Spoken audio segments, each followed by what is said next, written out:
નમસ્કાર, આપ જોઈ રહ્યા છો ન્યૂઝ ફોર ઇન્ડિયા અને આપની સાથે હું છું અંશની।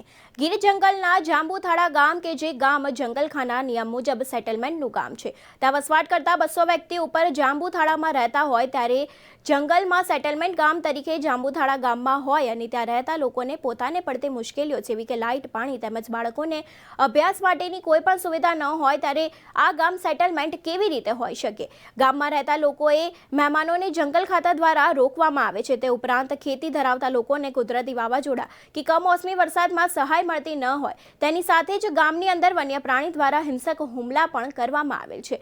મૃત્યુ થયેલા પરિવારને વળતર ચૂકવવું તેમજ ખેતીના ઓજાર માટે ગોડાઉન આપવાની મંજૂરી આપવા માટે તેમજ લોકશાહી કે લોકદાન મતદાન કરવા માટે લોકો ઉપવાસ આંદોલન પર ઉતર્યા હતા। આજ રોજ મામલતદાર કચેરી ખાતે જાંબુથાળા ગામના નાગરિકો તેમજ આસપાસના એમના સગા સંબંધીઓ અને આસપાસના નાગરિકો દ્વારા અગાઉ ગઈ 2 તારીખના રોજ એક આવેદનપત્ર મામલતદારશ્રીને આપવામાં આવેલ કે અમારા ગામને સેટલમેન્ટનું ગામ છે, આ ગામને ખૂબ મુશ્કેલીઓ પડે છે। આ ગામ આમ ગણીએ તો અત્યારે પાકિસ્તાનની અંદર હોય એવો વ્યવહાર આ સરકાર દ્વારા થઈ ગયો છે। નથી ત્યાં શિક્ષણની કોઈ વ્યવસ્થા, સેટલમેન્ટનું ગામ હોય, ખેતીવાડી કરતા જ્યારે વન્યજીવો પ્રાણીઓ હિંસક હુમલો કરે ત્યારે એમને કોઈ સહાય પણ આપવામાં નથી આવતી।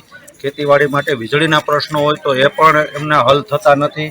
આવક જાવકમાં એ પણ એક ભારતના નાગરિકો છે, એને ત્યાં પ્રસંગોપાત કોઈ મહેમાન આવતા હોય, કોઈ સગા સંબંધી આવતા હોય તો ત્યારે એમને પણ હેરાન કરવામાં આવે છે। એટલે ઘણી બધી પાકિસ્તાનમાં રહેતા હોય એવી મુશ્કેલીઓ આ સરકાર સરમુખત્યારશાહી સરકાર કરી રહી છે। એમની ઉપર એક પ્રકારનો દમન કરી રહી છે।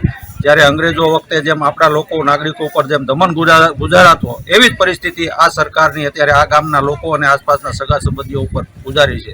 ત્યારે આ ગામે મામલતદારને લેખિત સૂચના આપેલી કે જો આવતી 30 તારીખ સુધીમાં અમારો પ્રશ્ન હલ નહીં થાય, તેમને યોગ્ય રીતે સાંભળવામાં નહીં આવે તો અમે 30 તારીખે ગામના લોકો મામલતદાર કચેરી સામે ઉપવાસ ઉપર ઉતરશું।